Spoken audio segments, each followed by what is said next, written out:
O que faz um bom azeite? Sabe como escolher?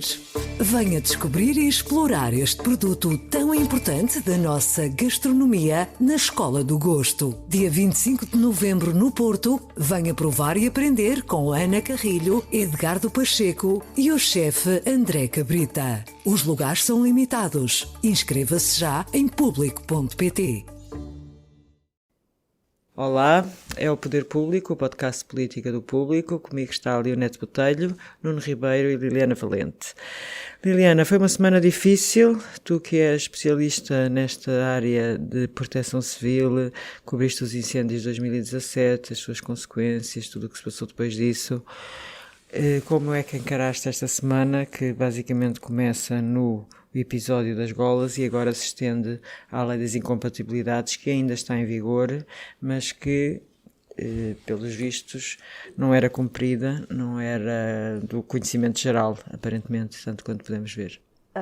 Bom, eu primeiro aqui um disclaimer pessoal. Eu comecei esta semana com muita dor, porque eu vim de férias e, portanto, tive logo de começar com um tema que pronto, nós acabámos por seguir aqui, que tem a ver com a compra dos kits para um programa de sensibilização da população e de kits de autoproteção para a população das aldeias do interior que estivessem mais expostas ao risco.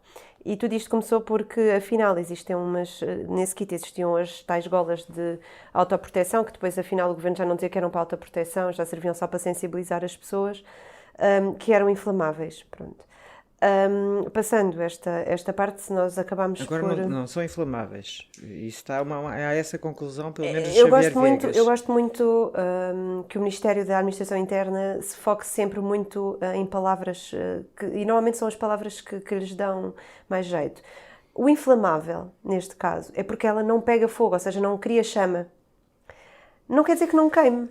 Ela queima. E, portanto, se nós estivermos com aquela gola, até o próprio relatório que foi feito a pedido do Ministério da Administração Interna também só se focou muito numa coisa que dava muito jeito, que era, as golas afinal não eram inflamáveis, elas queimavam, mas também não foi testado para que é que elas serviam, não é? Se elas serviam para sensibilizar as pessoas para não apanharem fumo em casos de fuga, por exemplo, quando é preciso retirar pessoas das aldeias, para não apanharem fumo, então serviam para isso. É que também foi demonstrado que também não é propriamente um material apropriado para ser antifumo, porque não tem o tratamento como as máscaras, não são... Sim, nós não percebemos. Uma coisa é um kit de sensibilização que serve para ensinar pessoas a fazer coisas de uma determinada maneira, outra coisa é um kit para ser usado. Mas já que lhes estás a dar, ao menos que lhe dês material para que as pessoas saibam o material que podem usar numa situação daquelas, não é?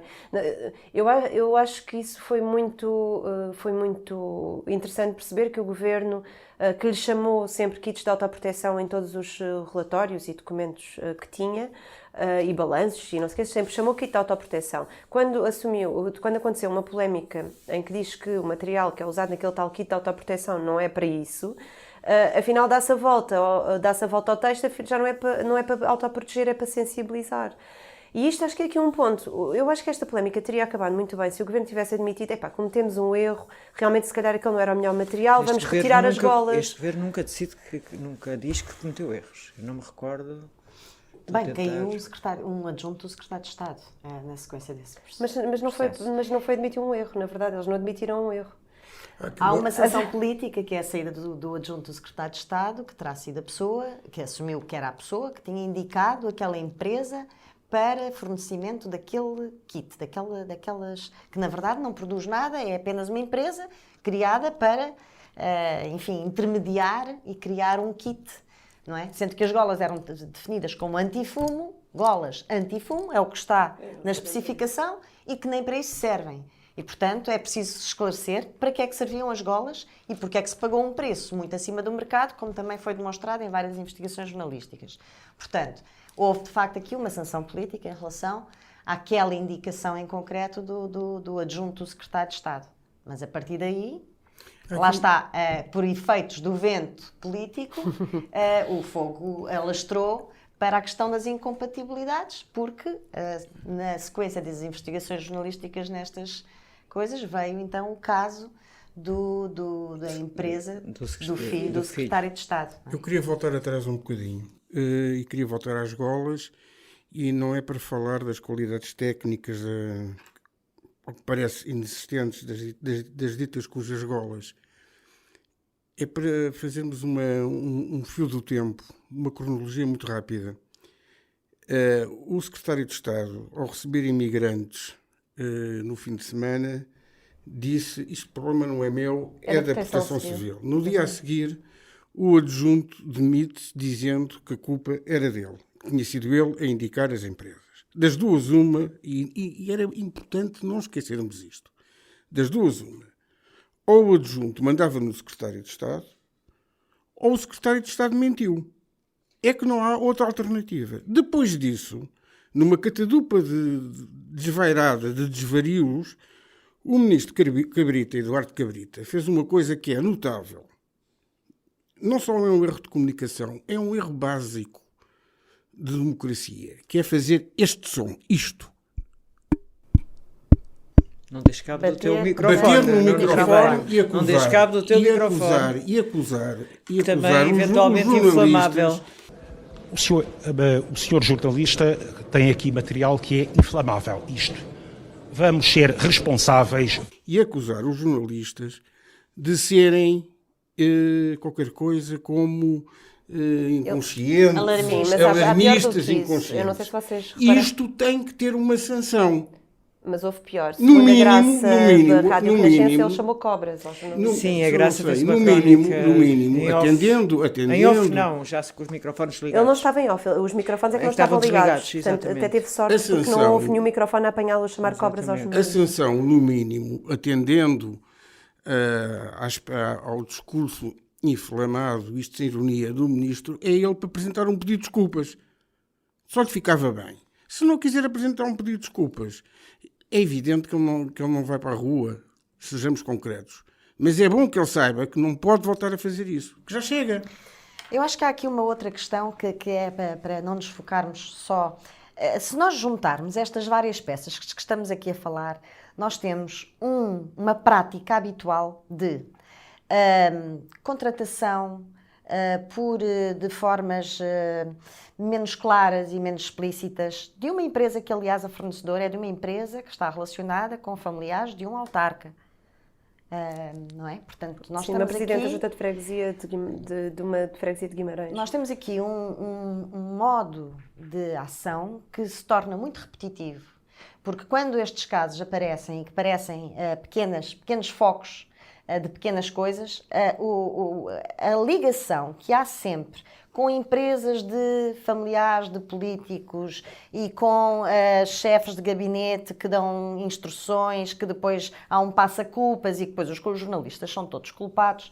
Portanto, esta rotina, esta forma de fazer está a tornar-se, a recordar outros tempos do PS e a tornar-se outra vez muito habitual. Eu só gostava de fazer uma chega ao que a Leonete está a dizer, que é, eu acho que é importante nós estarmos a focar na questão dos contratos, mas nos contratos deste kit, ou daquele em que aqueles personagens tiveram... Eu não disse que não. Não acho que isto seja a mesma coisa do que estarmos a falar de contratos de empresas de outros familiares de políticos, com outras entidades que nada têm a ver com o próprio político, nem com a sua ação política, nem sequer com institutos da sua tutela, ou seja, já são dois planos diferentes. São dois planos diferentes, sem dúvida, mas de qualquer forma, apesar de eu achar a lei absolutamente idiota, a verdade é que ela foi aprovada em 1995, há muitos anos. Estás a falar, para os nossos ouvintes, da lei das incompatibilidades? Porque pareceu-me que era do que tu estavas a falar. Sim, era do que eu estava a falar. Sim. Não confundir uma coisa com confundir outra. E essa lei das incompatibilidades, de facto, é lei. É lei. É lei, mas vamos então por partes. É absurda. Eu acho que é absurda. Acho que a pessoa tem direito a casar com quem quer, mas agora, pelos vistos, já não. Não, e sobretudo quem casar contigo não tem de sofrer as consequências da tua... Portanto, o casamento deixou de ser livre. Não é só o casamento, é o teu pai, o teu filho, o teu tio... Não, tio não, evidente, o teu irmão. Sim, porque é primo. Não se pode casar. Não se pode. Não, o problema do pai e do filho... Ana, peço desculpa, deixa-me só colocar aqui a questão. A lei das incompatibilidades, essa, 93, alterada em 95, 96 e 2011 e mais, não sei, várias vezes, que ainda está em vigor. O que diz é que há limitações à participação de empresas do próprio, com mais 10% de participação do próprio titular de cargo político, e que as empresas que sejam nas mesmas circunstâncias desse conjunto de familiares, estão inibidas de celebrar contratos com o Estado. As sanções, há duas normas seguintes que têm dois tipos de sanção diferente. Uma É para o político? que é para os políticos que agem em casos próprios, porque aqui tem de se aplicar, a lei nunca se aplica sozinha, aplica-se num conjunto de princípios legais, de princípios constitucionais que estão por trás. Portanto, ninguém pode ser punido. Isto foi explicado ontem no público por constitucionalistas e é um princípio básico. Ninguém pode ser punido por atos que não cometeu. Portanto, a sanção É para... o problema do negócio, certo? A sanção Como tu para escreveste. estes contratos celebrados por empresas de familiares não é a destituição do político, é a nulidade do contrato. Está noutro artigo da mesma lei. Portanto, não é muito clara a lei, é verdade, mas para isso é que servem os tribunais, os juízes, E por isso é que ela também nunca foi aplicada, com e também sanção por isso de é que nunca demissão. foi, exatamente. Estamos a falar de 20 e tal anos, não é? Agora, a verdade é que Ah, nós bem, tivemos há muito pouco quantos tempo... presidentes de Câmara, desculpem a interrupção, quantos presidentes, isto é preciso que as pessoas também percebam, do que nós estamos a falar é negócios de familiares com o Estado. Isto dito assim, parece que isto é um grande conluio em que o irmão anda sempre a fazer contratos com o Ministério onde o irmão trabalha, ou é ministro, ou é secretário de Estado, ou não interessa, parece que estamos sempre a falar do mesmo. E não estamos, nós estamos a falar de coisas, como o Cerejo uma vez até deu como exemplo, que o presidente da Junta de Freguesia, o presidente da Câmara Municipal de a filha do presidente da Câmara Municipal de Vila Real de Santo António, não pode prestar bens ou serviços, vamos imaginar que tem uma empresa Em Lamego. em Lamego ou em Chaves, que é noutra ponta do país. Estamos a falar disto. E nestes casos também estamos a falar das mesmas coisas. Portanto, aqui que nós estamos a falar, no limite, é do direito das pessoas em continuar a sua atividade profissional só porque um seu familiar foi para o governo, tem de ficar inibido da sua atividade profissional. Eu sou... muito favorável, acho que tem de haver limitações, acho que tem de haver, ou seja, não acredito que um pai possa fazer negócios com o Ministério do Filho. Isto obviamente não me cabe na cabeça, não é? Isto aí acho que tem de haver limitações nesse estilo, da tutela. Agora, de fazer com uma Câmara Municipal que nada tem a ver com nada... Há aqui umas coisas que eu queria... Eu sobre isto não sou jurista, mas queria fazer aqui, dar dois exemplos concretos e depois tirar uma conclusão muito rápida. O Pedro Nuno Santos, o ministro Pedro Nuno Santos, melhor dito, as empresas do pai do Pedro Nuno Santos, do ministro Pedro Nuno Santos, já existiam antes de ele ser ministro e tem uma longa história de negociação com o Estado. E a do filho do secretário de Estado também. O Eduardo Paes Ferreira, professor universitário e advogado bem conceituado, existe e faz pareceres há muitos, muitos anos. Portanto, há uma regra das más democracias, e nas quais a portuguesa se inclui, infelizmente, que é, perante problemas de ética, criam-se umas leis ou então uma comissão ou grupo de trabalho. As leis não se aplicam, tivemos a Comissão da Transparência que a Leonete notou e sublinhou com muita acutilância que não tinha produzido nada. Isto é o estado da democracia portuguesa. A questão fundamental é ética.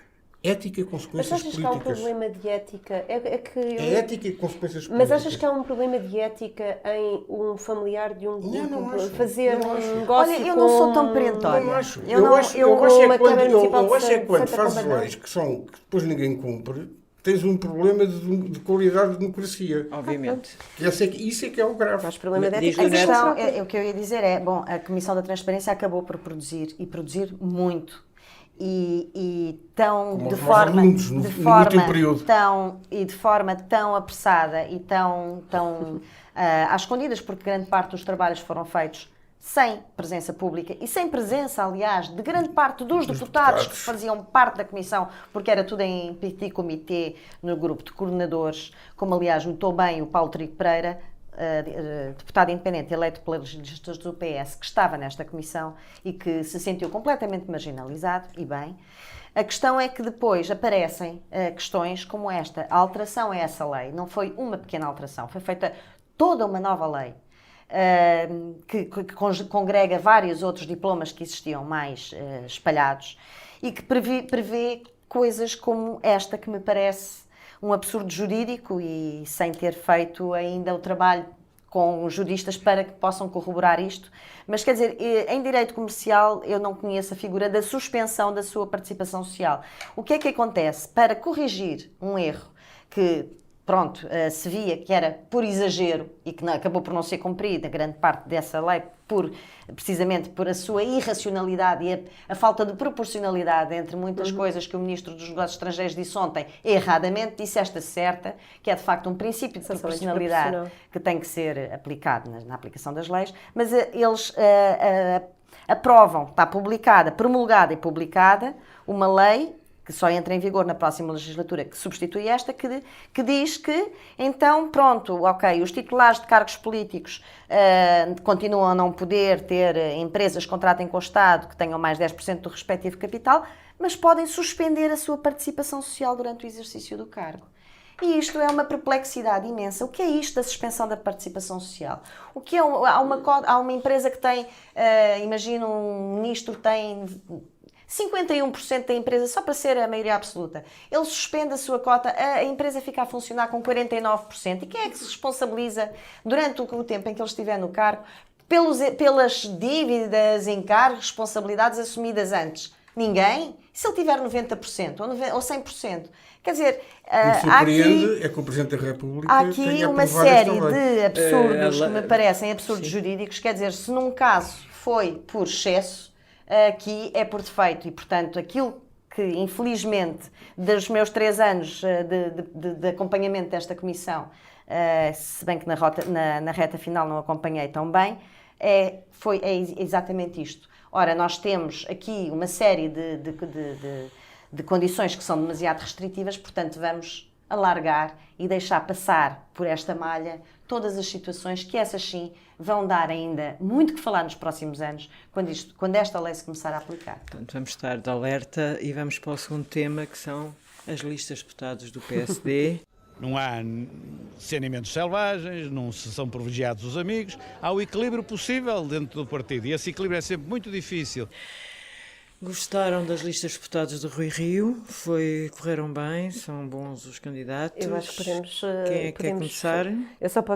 Eu tenho muito pouco a dizer sobre isso. Gostava apenas de citar o próprio Rui Rio e dizer que esta reunião do Poder Público podia ser razoavelmente pacífica, como foi a reunião do Conselho Nacional do Mito Guimarães. Mas deixem-me só fazer aqui um passo atrás, só para lembrar que o caso das incompatibilidades ou não dos negócios familiares de políticos ainda não acabou, porque ainda falta depois conhecermos o parecer que o Governo pediu à... Já agora, Liliana, aplicando aquele teu raciocínio de há bocado, o Governo usa exatamente a mesma técnica, que aliás é uma velha técnica dos políticos, que é... Vamos focar no que interessa. As golas são inflamáveis ou não inflamáveis? Já não vamos perguntar se são antifumo, que era o objetivo que ou se deviam servem cumprir. para o que servem.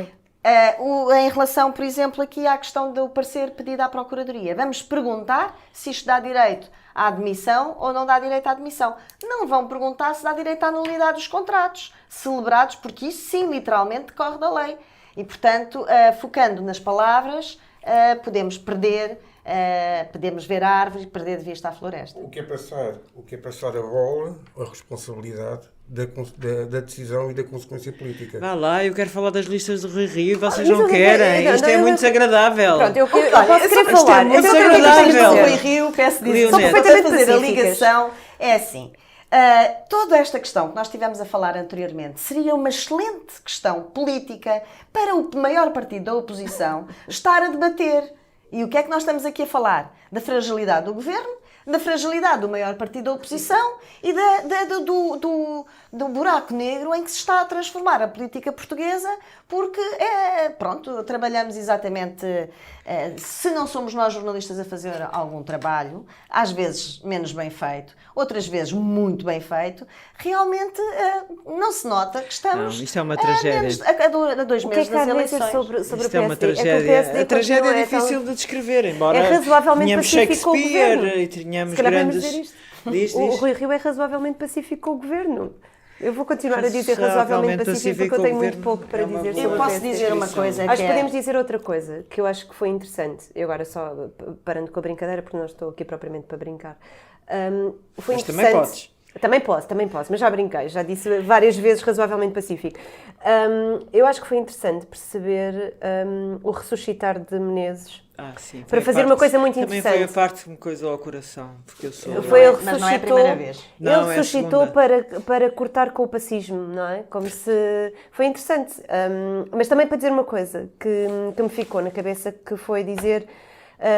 acusar Marcelo de ser tolerante com o governo. Pronto, Mas aí eu acho que está... Também ele o Rio é tolerante, Não, peço desculpa. razoavelmente pacífico. Dizer isso é o que disse Passos durante todo o tempo que lá esteve, Certo. enquanto foi líder do PSD, já com o governo de António Costa. Também se podem unir em alguma coisa. Se queriam romper com Passos Coelho, rompessem. Agora, quer dizer, tolerante. Bom, eu gostava mais de dizer outra coisa em relação a esta questão das listas.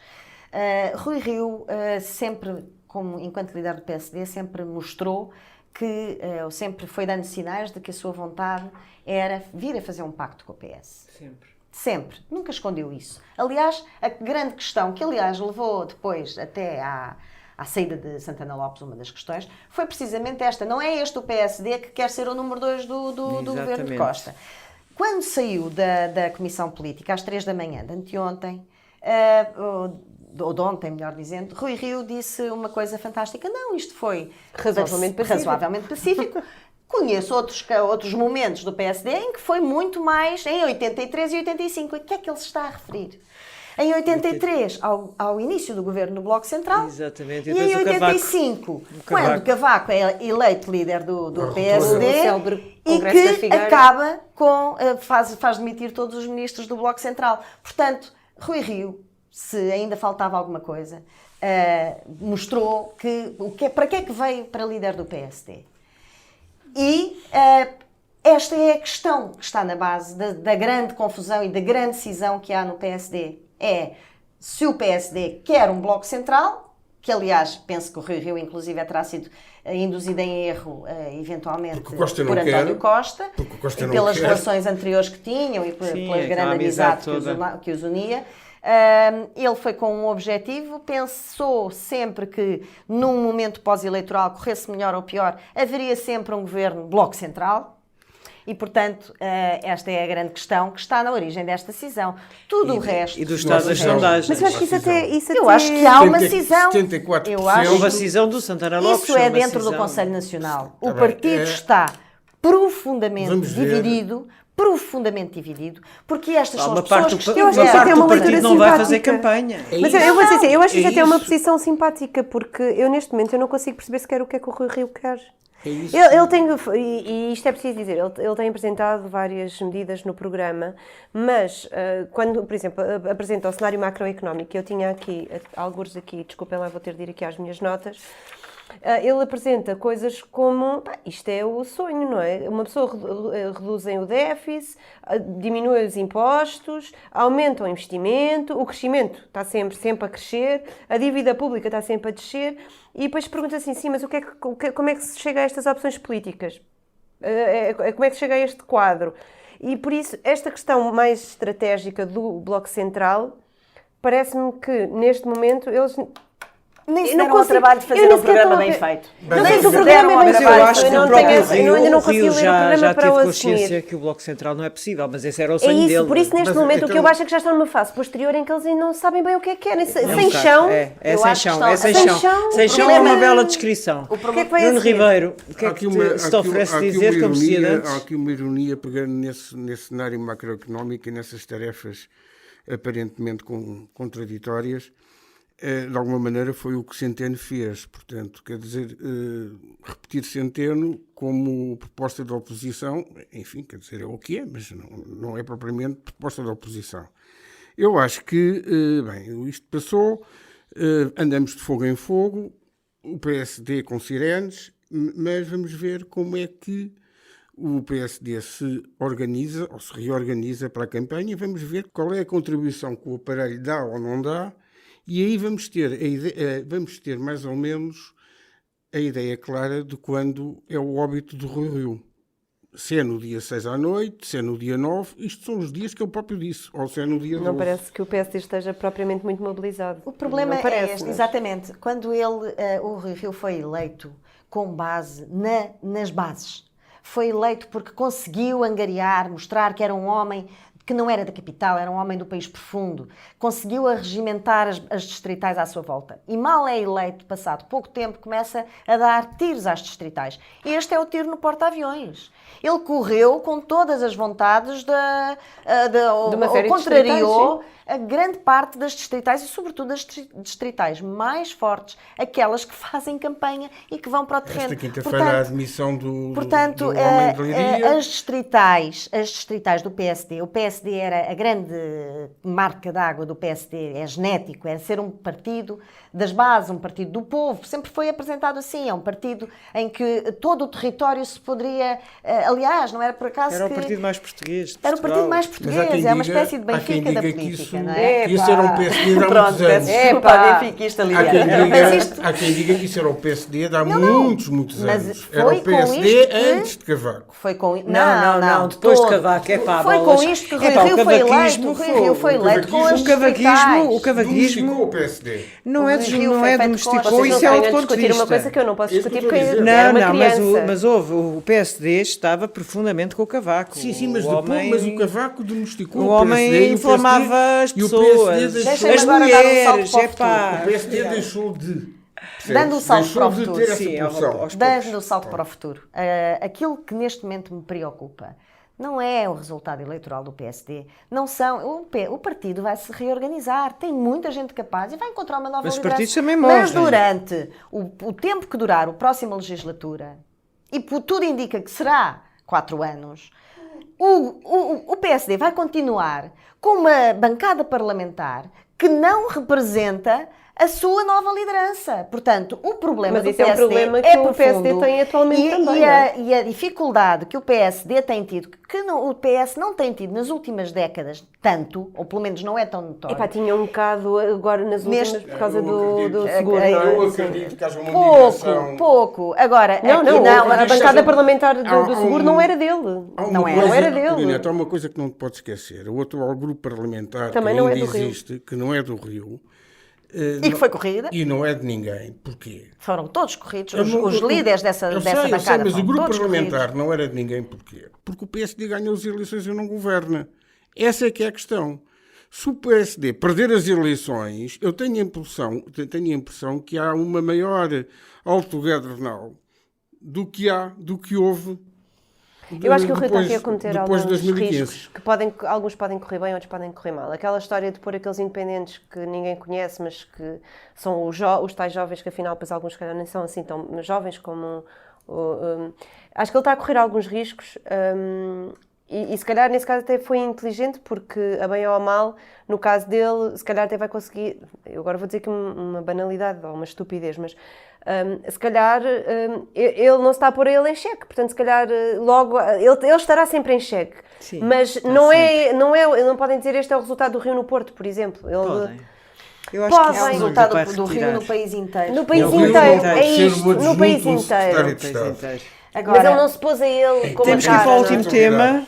Temos que ir para o último tema. Greve de motoristas de matérias perigosas marcada a partir de 12 de agosto. Acham que há base para a greve ser desconvocada? Liliana, o que é que pensas?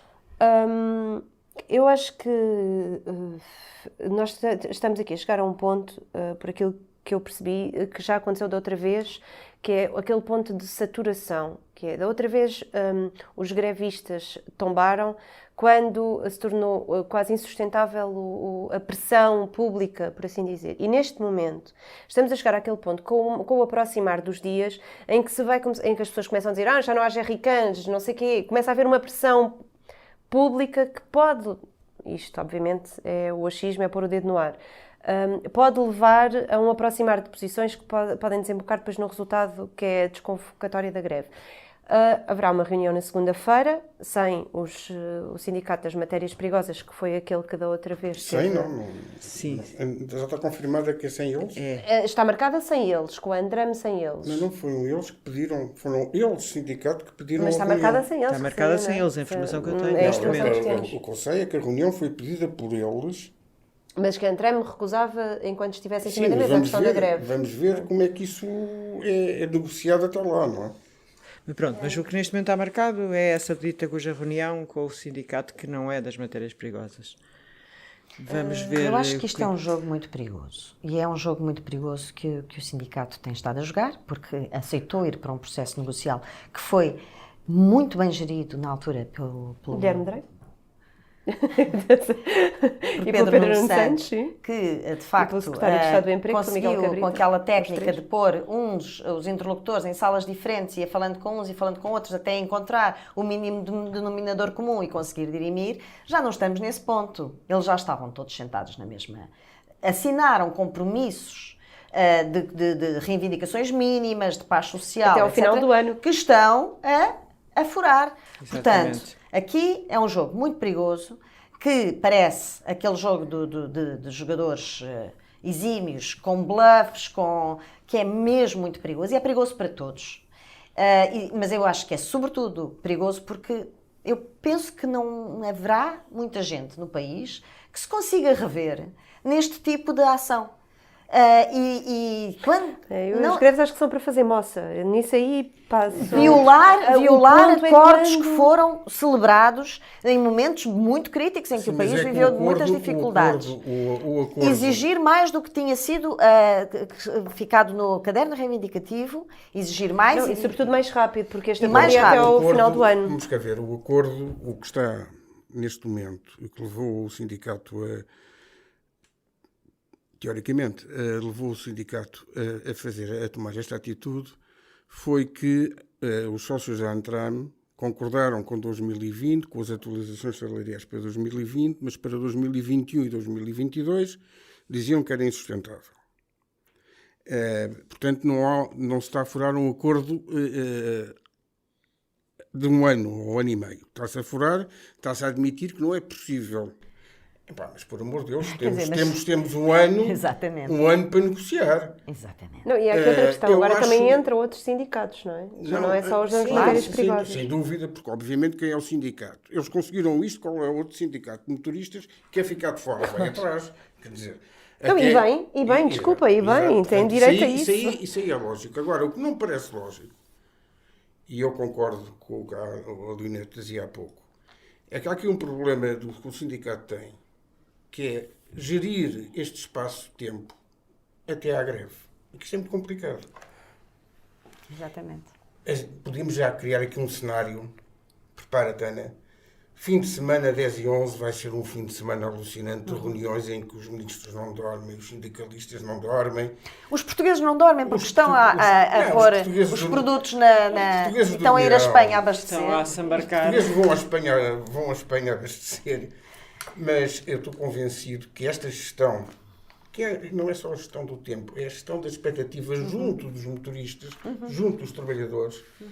É preciso ter muito arcabouço político e carisma para aguentar aquela pressão. Para aguentar esta pressão. A pressão vai aumentar e aumentar e aumentar. Sim, e aumentar. vai. Eu gostava só de dizer uma coisa que vai para além, pronto, peço desculpa, mas uma visão mais macro, que é, este é um dos grandes riscos e um dos grandes problemas que esta geringonça deixou, que é precisamente a transformação do setor sindical no país.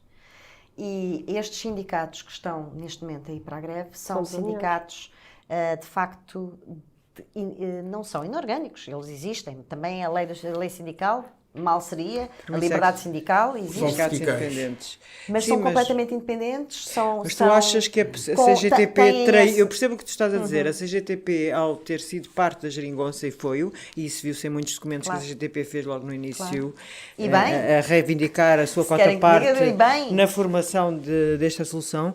Tu achas que a CGTP, de certa maneira, os trabalhadores deixaram de se rever por causa da CGTP apoiar o governo, de facto? Os trabalhadores deixaram de se rever a partir do momento em que acharam, ou alguns trabalhadores deixaram de se rever, a partir do momento em que acharam que ganhavam menos assim do que partindo para outro tipo de lutas, como se viu na casa dos enfermeiros, no caso dos professores e nestes casos. Portanto, se eu posso ganhar mais ali, estes senhores já estão comprados, já estão todos feitos. E, portanto, agora, isto não é um mal em si. O que é um mal em si é a escalada que isto depois pode funcionar. Isto acentuou, a culpa não é da geringonça, mas acentuou um problema do movimento sindical de não anos. falei em culpa, falei de anos. consequências. Isto. De anos, não foi Geringonça que criou isto. Quem criou isto foram as centrais sindicais e o sindicalismo português. Sim, que estava... Que não se modernizou. Que não se modernizou, é um facto. Não se modernizou. Mas há uma dimensão corporativa, por exemplo, corporativa no sentido de serem objetivos muito concretos de um determinado setor profissional, que é perfeitamente legítimo, mas que tem algo de egoísmo social no seu planteamento. Mas também há, como houve nas acusações que há à Ordem dos Enfermeiros, de envolvimento da preparação da greve dos enfermeiros, da greve cirúrgica. Portanto, as coisas não são tão... Mas é sem dúvida um terreno pantanoso. O que eu estava a dizer é que são depois areias atrás movediças.